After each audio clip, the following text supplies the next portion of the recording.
been searching for the best way to generate passive income in your life and heard that real estate is a great way to do it. But you're tired of all the so-called gurus who are all talk and no substance. Get ready to celebrate because Kevin Bupp has spent 14 years successfully making it happen. This is the Real Estate Investing for Cash Flow podcast. Now, here's Kevin Bupp.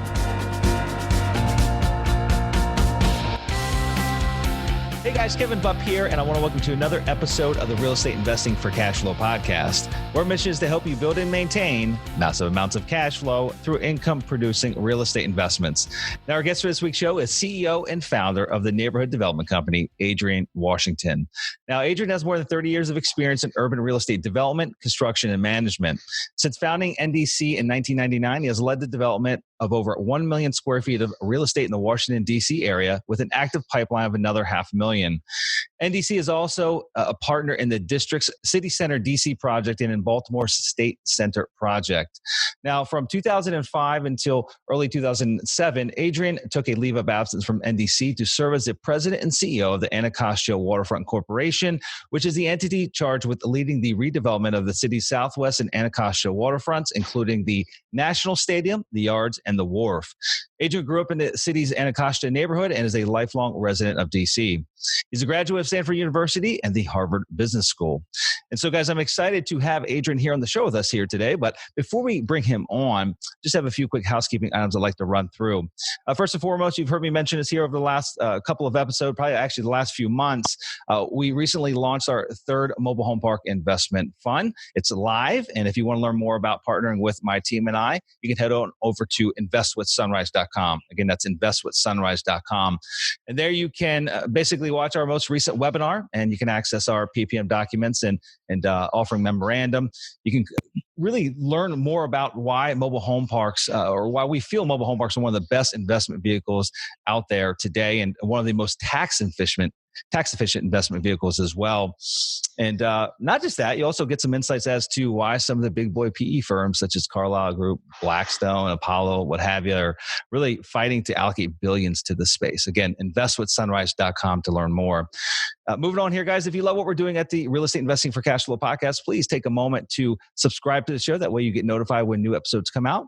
And if you haven't done so, please take a moment to go over to iTunes and leave a rating and review. It's really how we attract awesome guests such as Adrian to the show.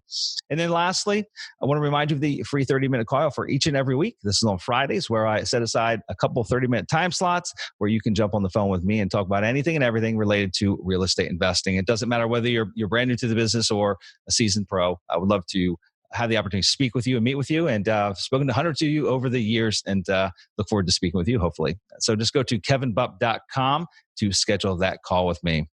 Now, guys, without further ado, I'd like to welcome our guest here for today's show, Adrian Washington. Adrian, how are you doing today? I'm doing good today, Kevin, and thank you very much. Honored to be on the show. Yeah, I'm excited to have you here and excited to learn more about the Neighborhood Development Group and your company and all the exciting projects you guys have going on. You've been at it now for multiple decades, and you've got a lot of experience underneath your belt. But what I really love to do here in the beginning, Adrian, before we dive into the meat and potatoes of it all, is really find out more about you as an individual and how you found your way into real estate, right? Like you've been at it now, again, for a number of decades, but what did that look like? What was the introductory stage of you finding your way into this beautiful world of real estate? Okay. Well, I think it's probably like a lot of your listeners, is that I really fell into it. I mean, I went to school, I had a business degree, I had experience, but I really wasn't a real estate guy.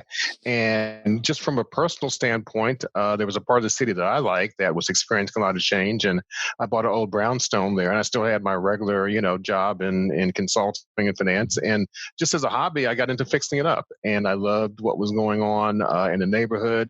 I saw that, prices were going up, and I loved the lifestyle of it, of seeing, different people in different neighborhoods. And I loved, really the physical aspect of it. I mean, I was a lot younger then, so I was doing, my own carpentry and plumbing and electrical, just you name it, I did everything.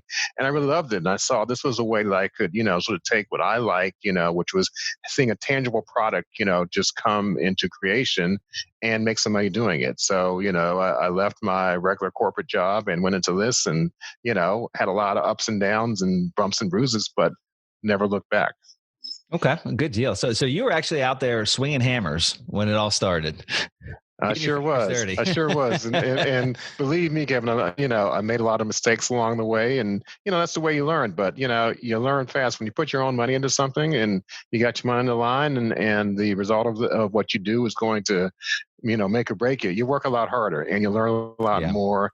And it was just a great way to really get my teeth into something. Got it. So, you condensed that storyline pretty tightly there, but I'm guessing that from the time that you felt comfortable enough to leave your full-time consulting gig to, moving into real estate full-time, there was a little bit more of a transition period, right? And talk to me about those first couple of projects and what ultimately gave you the comfort level that, hey, I'm going to kind of throw away the 9 to 5 gig and I'm going in, I'm changing my career path. I'm doing this full time. What did that look like? Really, to be honest, I really did jump into it. I did my own home, and that was sort of like a side thing. And I come home from work and, spend a couple of hours, and I'd take weekends. And so, yeah, that was a transition. But once I decided to, Wow. this is what I love doing, I left my job full time, and I had an interesting way of getting into it. Back and didn't have a lot of my own capital. And so what I did is I had a friend who had inherited an old fixer-upper from, his grandparents, and he had gotten in. And so he had this house free and clear, but he didn't have any capital and any expertise. And that was right at the time, and I wanted to get into it. So it was like my first deal. I said, okay, you put in your house, I'll put in the sweat equity and the dollar equity, and we'll fix it up and we'll sell it and we'll split the profit. So I dove right into it, maybe foolishly, maybe not. Got it. And so that was that 1999 when that first happened? Well, no, that's actually before that. I'd had before I founded Neighborhood Development Company. Okay. I started a smaller company several years before, and that was actually 1989. Which you like a young guy, so you probably don't remember. That was the start of a real estate crash, and so I started my business right, in the teeth of a crash. I didn't know it at the time, but I did. So we did that house. We did about 3 or 4 more, and we got through that, and it was a struggle. Times were tough. I'd put all my money in, and I got some investors. I put their money in, and we finished the house and sell it and get the money back and get them their return. But it was like, we had to do it all over again. And so I did that for a few years, and I said, let me get a more systematic approach to it. So I left that. I went to work for a real estate development company at the time. And that way, I was able to learn things on a much bigger scale, surround myself with expertise, make relationships with capital providers, with lawyers and other people that I needed to do it. And so it was kind of like, I went into it full bore with no experience, no capital. I left it for a few years, got that experience, got the capital, and then went right back out and started Neighborhood Development Company in 1999. Got it. Fantastic. And so what was the first focus of Neighborhood Development Company? The first couple of projects, were they residential related projects or? They were. So I came back and I started in DC sort of at the same point I left my earlier sort of solo company. We started out, really doing single family, and we're an urban company, so we were doing brownstones in cities, but this time it took off. And part of it was skill, part of it was luck. 1999 was when real estate markets are really taking off. So the first year we were doing single family houses, and then the next year we were doing 4-unit buildings, and then the next year we were doing 10-unit buildings, and it just kind of grew and grew. Those first few years it was all about condos. Condos were a real sort of a boom product at that time, and people were coming back to the cities and, liking that urban area of, having mixed income, being able to walk to places, that whole kind of urban vibe was just coming on. So we do these condo buildings. We found an old building, we'd rehab it, we'd break it up into condos, we'd sell the condos, we'd take the money back, we'd pay the bank, we'd pay our investors, we'd pay ourselves, and then we'd go ahead and do it again. So for the first 7 or 8 years, it was condo. That was a booming business back then, wasn't it? It never really found the full, maybe in the DC. I'm sure there's certain pocket markets that it really found its way back with this, the boom that we find ourselves in right now over the last, I guess, 10 years or so of a run up. But I recall back, in 2002, 2003, 2004, just entire multi 300, 400 door multifamily complexes, being sold as conversion projects, right? And a lot of those became fractured, once 2008 happened, what have you. So a lot of them kind of come back on the market as fractured units or fractured conversions, what have you. Is that still a hot play today, at least where you spend most of your time and energy in the DC area? Not really. I mean, I agree with you. What happened, I think, back there in the 2000s is that people just looked at everything and tried to turn to a condo. And what we found is that it doesn't really work. Maybe it worked on paper, but from a lifestyle perspective, Hmm. it really doesn't work. What we find is that typically the resident who wants that kind of big 300, 400 unit experience where you've got all the amenities, the pools, the gyms, the offices, the fire pits, things like that. That's more of kind of a renter crowd. What we found in our business is that the people who want to be sort of homeowners but don't want a single family home, they want more of a boutique experience. They want a building that's smaller, maybe it's 30 units, 40, 50 or so, where they can know their neighbors, where they can get involved, where they can find something unique and customizable about their unit. They don't want sort of that sort of bigger mass experience. So we do those kind of projects where we deliver a boutique experience to the people who want to buy. We also do larger sort of project you're talking about. And we do those more as rentals, where there are people who want to Hmm. come there and maybe live a year or two, experience that, and then move on to something else. Got it. Understood. You made a comment about your first foray into real estate when you're doing the brownstones, what have you, and then you founded neighborhood. Well, you went to work for the development group, and then you founded neighborhood development group, and then the first 7 or 8 projects you would build and sell. Has there come a point in time? Are you at the point to where you build to keep, or you get to selectively choose what you build to keep, what you build to sell, or how's your business Kevin, look no, today? it's much more kind of what you said before, is that we like the variety both from a economic portfolio balance perspective, but also from an interest perspective. I mean, I've done this for a while now. I kind of, I want to have that variety, and my team likes to do different kind of projects. So we do for sale condos. We do market rate rental buildings. We do market rate commercial buildings. Okay. We also do affordable housing because we find it's a good business, but also it's a good way to give back. So we really want to have a balanced portfolio and just be able to have our fingers in a lot of different things. Okay. And then come 2005, you stepped away, and not really taking a hiatus because you just went to work on a different project, right? You became the CEO of the Anacostia Waterfront Corporation. Tell us about that point in time and what you did over that 2-year span. Okay. I mean, it's a unique opportunity. The city had just, decided to focus on, the waterfront area. I know down there in Tampa, you've always been a very sort of waterfront oriented community. Mm-hmm. But a lot of the eastern cities, the waterfronts were industrial areas, and they were contaminated, and they were not sort of connected to the city just because of the way the city's evolved. And so DC became very interested, like a lot of other cities did, in like, what can we do with this opportunity that we have these neglected waterfront areas? Can we, orient our city toward them? And so it was a unique opportunity. The city, had claimed land around the waterfronts. We had a lot of developers who were interested. The city was really ready to pour billions of dollars in infrastructure development. And they had formed this organization, but the guy who started it, and really it was more like a visionary type, someone who got this idea, kind of sold the idea to the city and got it started, but it really wasn't someone who was really sort of good at operating. And so you were looking for a new CEO.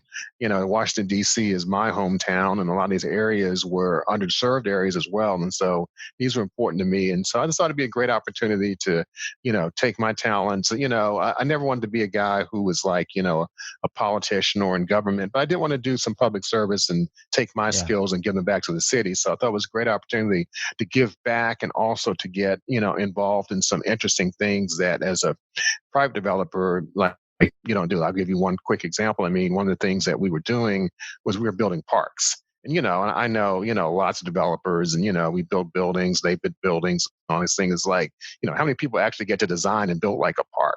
It's going to be there, for generations to come. And so I thought it was really a cool aspect of what we did. And so I really enjoyed it.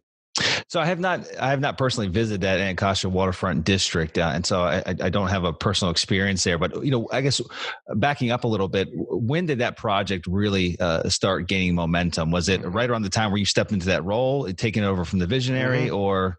Yeah, no. Well, it's really a series of projects. Some that that broke ground when I was there, some that broke ground in the years after, and some that are really still in the planning stage. I mean, the first thing that was going on when I was there was that the had just had bought the former Montreal Expos, who became the Washington Nationals, the world champion Washington Nationals. Let me put a plug in for them. And so one of the things that we wanted to do to kickstart the waterfront development was actually build the stadium near the waterfront. So we were very much involved in working with the team ownership and Major League Baseball to help design the stadium and place it. And then we saw that as kind of a focus point for attracting other developments there. So if you went back to the time before I got there, where it was really just industrial wasteland. So first the baseball stadium came in there. Now, if you go there, back when we get, out of COVID and we're actually going to sporting events, you go there on a game day, there's apartment buildings, there's bars, there's restaurants, there's stores. There's all kind of activity around that. It's all been activated by having that, initial catalyst of the baseball stadium being built there. Mm-hmm. There are other projects as well. There's a new project that came online a couple of years ago called the Wharf. Multi-million square feet of mixed use. So it's got, it's got the things you typically see in commercial real estate, a hotel, offices, apartments, condos, but it's also got, a boat slip. And again, down there in Tampa, I'm sure this kind of stuff is pretty common to you, but, in DC to have an area where you can take your boat and come up to it and spend a day there. It's got a performing arts, a theater there, and it's got a great mix of sort of national retailers as well as local retailers. And none of that was there when we got started. So I'm very proud of that as well. What has the impact of COVID been here over the last, I keep losing track of time, what's 8 months going on 9 months now, going on 9 months, I guess you could say. What has the impact been, and just the area that you spend most of your time doing business, the DC area, generally speaking, new developments, have things slowed? Are you noticing any type of, not mass exodus out of the city, moving away, but what just overall, what are you seeing through your lenses? I mean, well, short term, it's certainly been painful, and not so much for folks like you and me, but I think that, as I said, a big part of our practice is in affordable housing that caters to people of moderate income, lower income. They've been hit very hard. I mean, a lot of these folks are in, service areas like hotel workers, restaurant workers, or other kind of public facing folks where their health has been affected and also their livelihood's been affected. So I think there's been a big impact there. We also, in our portfolio, we have a lot of local retailers. Again, these are restaurants. We have a building that has a daycare center. We have a lot of things like that. They've been hit pretty hard as well. Construction, not so much. I think that, the construction industry was very flexible in putting in place protocols that, helped do that. So I think things moved along. And I think what we did see short term was that, especially in the first few months, the capital markets did get pretty sticky. Banks were, less inclined to lend, or if they did lend, they would put in more conditions, lower loan to value, putting up more reserves. Equity investors were a bit cautious, but those are short-term effects. In terms of long-term, thank God that now we've, got a vaccine coming and we can see the light at the end of the tunnel. I haven't seen any retreat from urban areas. I certainly think that, some office buildings will be affected. I think that people want to get back to the office. I know we want to get back to the office, but I think people will be working from home more. I think it, so it won't be like, people will want to stay home 5 days a week, but, I think people start being like, hey, I can stay home on a Friday and get stuff done and do my Zoom calls there. So I think there'll be some impact, but on a residential basis, we just think long-term, it's going to be great for our business because people are paying more attention to their home environment. They want nice outdoor space. They want that extra office where they can work. They're going to spend more time at home. And so what we're doing in our projects is designing with that in mind, designing more outdoor spaces into our projects, designing maybe like an extra den for people to do, designing higher quality air quality systems. So we think there's going to be a lot of demand for new product that has that type of thing. And we've positioned ourselves to take advantage of that. Has there been any type of slow? I know it's, it's mark to market, down here in Florida, obviously it's all time high, supply demand imbalance as far as, for housing in general, whether it be rental or for sale. Have you seen similar trends up in the DC area? Are houses still moving? People are still buying and selling, activity still taking place? No, absolutely. I agree with you, Kevin. I think that the supply-demand imbalance, if anything, has gotten worse for the buyer. The products we sell, and I'm not in the single-family home business, but I follow that as well. I think the prices have gone up tremendously there, and the selling cycle have gotten shorter. And for the condo product, we have the same type of thing. I see more demand. I mean, it's great now. Interest rates are low, so people are happy doing that. And I think that the things that people want, they're going to spend more time at home, and so there's more demand for it. Mm-hmm. And so no, I think it's been a great seller's market up here. I'm going to speak to a specific maybe project, maybe go back into your memory bank. And I'd love to gain a perspective on what you feel was the most rewarding project that you've ever been a part of, and maybe share some of the particulars as to, the details of the project, what made it so notable, maybe some of the challenges you faced along the way, what have you. Is there one that just sticks out from all the others for you? Well, Kevin, it's funny. People ask me that question all the time. And it's kind of like, your children, it's like, there's not like one favorite, but, each of them has something in particular. I mean, I can remember, 2 or 3, what I'd call kind of, new plateaus for us, where we kind of stepped up in class and did something big. I mean, we did a project. I'll go back like 15 years ago. It was a old warehouse in DC, and DC is kind of like, it's not an industrial town. It's not like New York or Philadelphia where there's all these old warehouses people convert to lofts. There's very few in DC. We found one, and it was, to be honest, it was in a pretty sketchy area, but it was a unique building. Had these really high ceilings, big windows, that real industrial look. And, I saw something special in it. And so even though the neighborhood was, not that great right now, I saw it as a neighborhood that would be up and coming. And I always remember we took a chance. We put a bid on, the project. We got under contract, and it got down to the wire because, I mean, it was hard to pull the money together for it, and it was hard to convince people their dream. And so I spent a lot of effort kind of getting people, and finally people got it. A bank got it, a couple of investors got it. And I remember it was right down to the wire where like the seller was like, hey, we don't close like, by Friday, you're out and your deposit's gone. And so we pulled together, we got to the closing table. Construction was tough. I mean, it was a old building, and it had like concrete floors that were 14 inches thick. And I remember getting cursed out by our saw cutting people. They were just wearing out the concrete blades and stuff. But it was one of those things when we got it together, first of all, timing is everything. The timing was great. We delivered it right at 2004 and 2005. This was a 38 unit building, and we sold half the units on the first day. Wow. And that was good news, but it was bad because we had always thought, okay, we'll get into this and we'll see how the market goes and we'll adjust the pricing.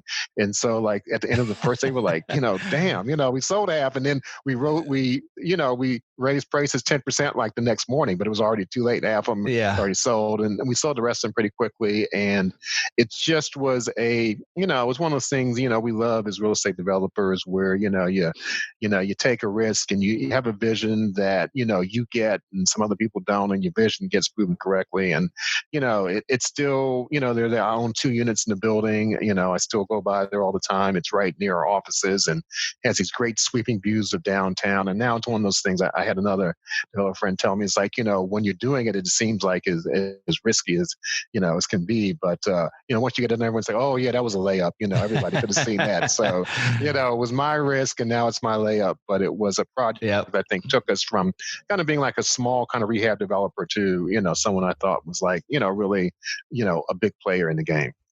What were outside of like some of the small things you mentioned, like 14-inch concrete floors, what have you? Raising capital because it really wasn't an area that it was up and coming, but it just not necessarily there on the edge of that. Like I said, definition at that point. What were some of the other big challenges that created variables in that project? Right? I mean, I feel like in those types of endeavors, the variables, so they're the risk. I mean, that's literally either I make money or I lose money on this endeavor. And I'm assuming that there were some other big ones along the way that you guys faced. Are there any that you can think of that you could speak to? Well, I mean, I think it was, it was a unproven area. I mean, I think that when, and it's one of the things that I'll pat ourselves in the back. I think we do well. I think that, if you build the same kind of product in the same kind of neighborhoods as like, Joe next door, you have a very good idea what it's going to sell for. The market can go up and down, but if I'm doing like a, set of garden apartments, across the street from someone else's, I can look at his rents and say, okay, I'm going to get those same kind of rents if I deliver the same kind of product. Maybe mine's new, I might do a little, but you got kind of like guideposts. When you're doing like a different kind of project in a different kind of neighborhood, you really don't have those. You really got to extrapolate. You got to say, okay, well, what's there now isn't, nearly as good as what I'm going to do. So you don't know that.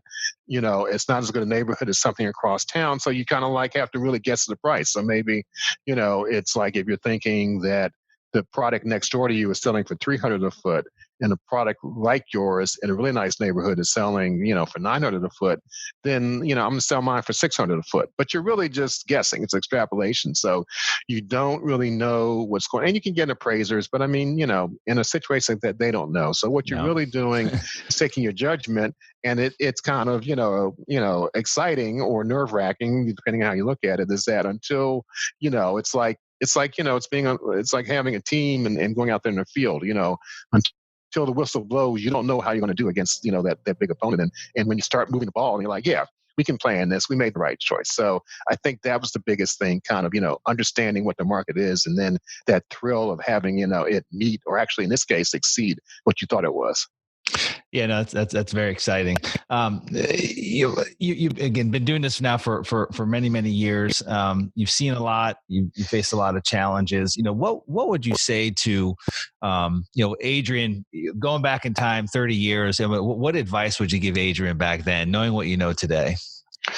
Oh boy. Well, that's we got to do a whole show on that. I'd say kind of the one thing is that, especially when you're first starting out as a developer, is that, and I think this is true for any kind of entrepreneurial venture, is that, you can sit there and you do a business plan and you say it's going to take, X amount of, months and Y amount of dollars. And you, some people say double that. I don't think that that's going too far, but it's going to take longer and it's going to cost more than you think. So make sure you got enough runway, make sure you have enough money, and just realize the first time out, you're going to make some mistakes. There's just no two ways about it. Maybe you'll be like that, one guy out of 100 who, just gets up the first time and hits a home run. But, 99% of the time, you're going to make some mistakes. You got to make some allowances for that. And then you got to like stick to it and not let that discourage you. How about, I think one of the moves that you made earlier on in your career was when you're out there swinging the hammers yourself, doing deals, making money, but you knew you didn't know everything, right? You didn't know what you didn't know at that point in time, and you wanted to do bigger things, and so you made the decision to go work for the development company, just to you get the bigger picture, right? To gain those very invaluable industry contacts, just to see how the big boys do it, I guess you could say, right? I mean, just to fast track that knowledge. I mean, would you have changed anything about that progression that you made, and would you advise the same thing of someone that's just getting started? No, I mean, that's a great point. I mean, things worked out great for me, so I've got no complaints. But I mean, if I was, I get young people all the time, asking for exactly the kind of advice. And what I'd say, if I had sort of like a pro forma way to do it, I would go, if I want to say my end goal, I wanted to be a real estate developer and have my own company. I go work for a big, name brand developer, for a few years, and, exactly what you said, Kevin, see how the big boys do it, make your mistakes on their dime, understand their templates, their models, or things like that. I'd do that for a few years. Then go work for a small developer. And, as I said, two things can happen. You go to that small developer and, maybe that's your home. Maybe you hit it off with, the folks there. You do well, you become an equity partner, and maybe that's great. Maybe you stopped there, you found yourself. But if not, then you're still getting that experience, because, a lot of times that people miss is that, and I've seen this a lot. People work for these big name brand companies, either in real estate or outside of real estate. And, they like, they'll sell a property, or they'll close a deal. And they're like, well, why am I giving all my money to these guys? I'm making it happen. They're not realizing that, they've got a business card, their name's in small print, but that other company's name's in big print. And they're really kind of drafting on that. So if you take that experience, you go to a smaller company, you see how it works there, then you see how to do it without all that resources, without that brand name, without that, sort of good housekeeping seal of approval. And then you've got the best of both worlds. You've got the big company experience, you've got that on your resume, and you've got that small company experience of sort of seeing how to do it without the resources. Then you're ready. Then you get out there. And, the most important part is to have a capital source. Either it's, a institutional capital source that you've made, that you've shown what you can do while you're at these other companies, or it's a set of smaller investors. Maybe you're just really good at that you know folks from your friends or your country club or wherever you're getting investors from, and you're good at that, because that's a key skill. I mean, Yep. One way or another, you have to find a way to attract capital, because you're never going to, unless you start out like a billionaire, you're never going to have, if you want to aspire and to, do a lot of stuff, you're going to have to get capital from somewhere, and you've got to be comfortable with, how to get that and how to handle it. Yeah, without the capital, there's no deal. I mean, and even the billionaire that you speak of, more than likely, he probably doesn't use his own money for the majority of the investments that he makes or the projects that he does, right? Mm-hmm. Or at least not 100% of it. That's for sure. Well, Adrian, you've shared lots of gold nuggets here today. Great information. Appreciate you coming on here. But what I'd love to ask of you is, if you had one final gold nugget advice or wisdom that you could leave with our listeners here today that might inspire and motivate them as they progress in their own real estate career, what would that one last gold nugget be? Okay. Well, I mean, it's kind of, corny. I don't want to sound like a high school graduation, kind of speaker, but I mean, you do have to find something that you love. I mean, to me, real estate development, real estate investing is hard work, and it's, there's a lot of pitfalls and there's a lot of grind to it. I mean, it's not all just, closings and shaking hands and, making a lot of money. I mean, I think there are a lot of, tough parts to it. So if you're doing it just for the money, and like, say you're just sort of maybe investing a small part of your money, that's fine. But I mean, if you want to be in it, full haul and really make it your profession, you got to love not just the money part, but the creation part. And to me, that was where I got started. I loved, seeing a down and out neighborhood and an old, beat up house turn into something really special. And I like that. And I did that. And I found I was good at that, and that it provided me a living. And so to me, you got to have both. You got to sort of love it for the creation aspect, and you have to be, realize it's a business, and that's how, you pay your bills. Yeah, no, I absolutely love it. Well, Adrian, for those that want to learn more about you and the different projects you have going on, where's the best place to find you? Okay, just, we have a big social media, campaign run by some wonderful folks. But I mean, start out by going to our website. Mm-hmm. It's www.neighborhooddevelopment.com. Neighborhood development, all one word. Got it. Fantastic. Adrian, it's been a pleasure having you here today. Really appreciate you joining me. And that's all we have, my friend.